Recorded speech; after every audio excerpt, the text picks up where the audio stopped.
So what do you say we spend a little time in the garden today? All right, all right, all right. So on our last video, we planted 5 more rows of onions in here to make 8 total in this allium plot, and I left you hanging a little bit, but I promised you today we're gonna get this elephant garlic in the ground. So on that last video, we talked about how we ran out of 8mm tape when we were laying it for those onions.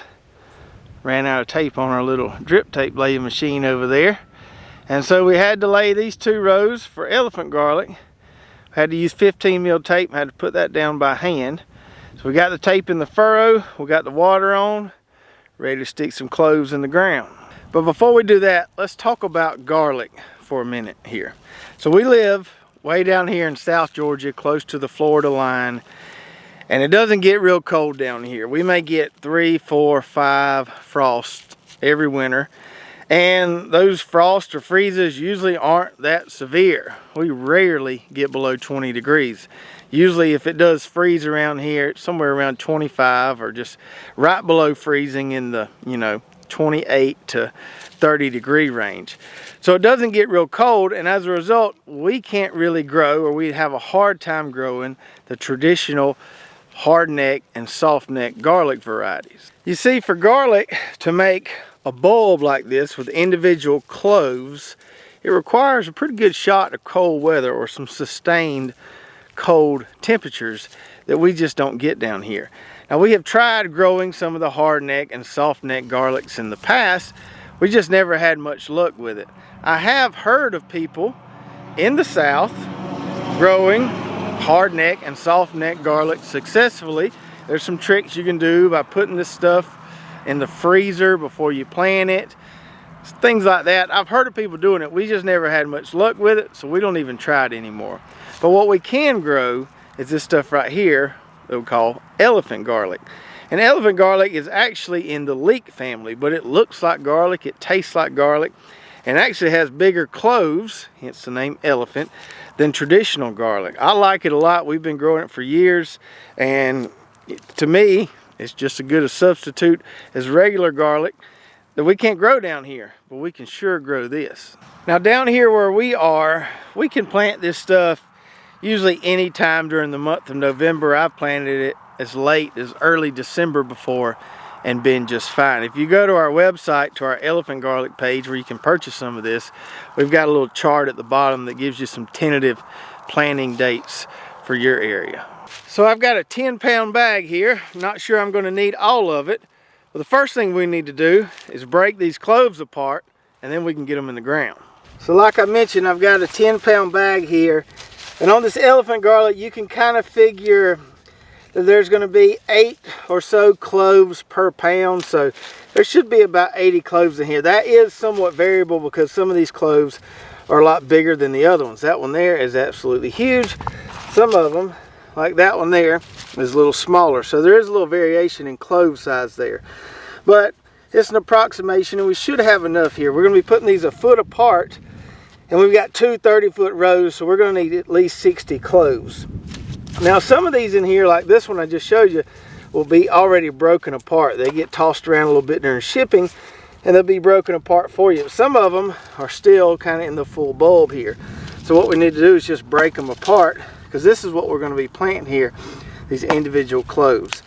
And then you'll see that little stem there. You can just throw that away.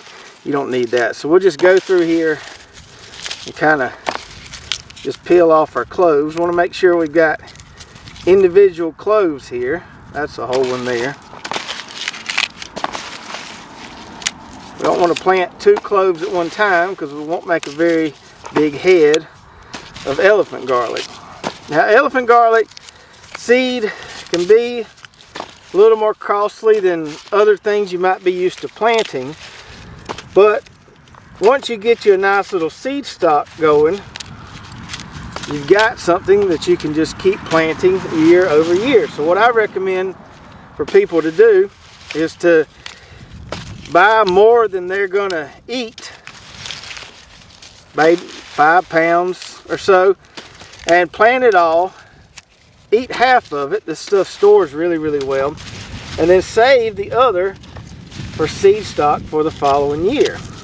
And if you grow this stuff out good, you're going to end up taking 1 clove and making about 3 or 4 cloves. So you're going to multiply your seed stock every year. And as long as you save some of your bulbs or cloves to plant the following fall, you always have elephant garlic. So once you kind of get started with it, then you've always got some there to plant. And you can always increase that. If you want to buy more and increase your seed stock year over year, you can do that. But kind of once you get it going, you've got a nice supply there. So it is a little bit of an investment up front, but once you've got it, you've got it. So I've got my seed stock right here that we're going to be planting. And on this 15 mil tape, it's a little different than the 8 mil tape. The 8 mil tape, you can see where the little holes are, where the emitters are. Whereas this 15 mil tape just has little slits right here. And they're hard to see, but if you've got the water turned on, you can see the water dripping out right there. That's where our emitters are. And they're located every foot along this tape. We want to plant this 1 foot apart. So we're going to put a clove on every emitter along this tape. Now on your cloves, you got 2 ends to it here. You've got the root end where the roots are going to grow from, and then this pointy end is where your vegetation is going to come from. So we always want to put it so that vegetative end has a path of least resistance to get up out of that soil and get going there. So we want to put this root end down, and I just kind of seed it down in the soil like that. We're going to throw a little soil over it. We're going to come back a little later and bury this tape a little bit, but I'm going to go ahead and cover it up in the spots where we're planting the elephant garlic, just like that. So we're just going to put them down in here, plant them kind of deep, every foot along this row. Now if you really want to maximize your garden space, what you can do is plant this stuff on what we call a double row. So you put one there, so instead of putting it on top of the tape, you put it a few inches to the side of the tape. Still put them about a foot apart. When you're doing this, you don't really have to pay attention to where the emitters are. These things put out enough water to kind of cover the gaps, but I would like to, when I do it, I like to alternate them like this. So just put them in there like that. We'll just kind of stagger them along there, and that's going to allow you to get 2 rows of garlic per 1 row of drip tape. And if you're needing to grow a lot of garlic, this is going to save you a lot of space doing it this way. Your yields are going to be the same as long as you give them room here a foot apart and kind of stagger them like that.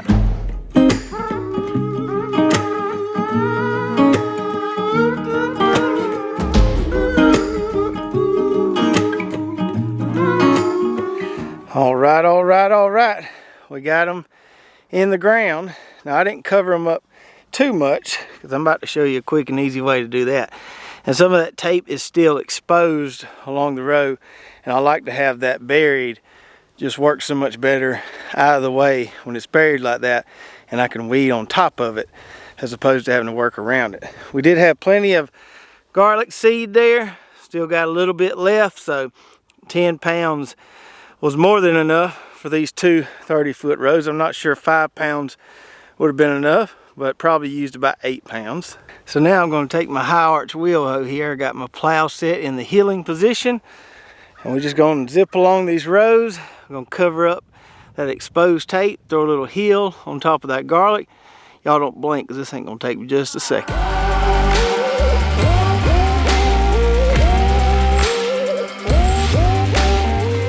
And just like that, we got her did. Now, you don't have to plant elephant garlic on drip tape, but garlic, just like onions, are heavy feeders. They like plenty of water.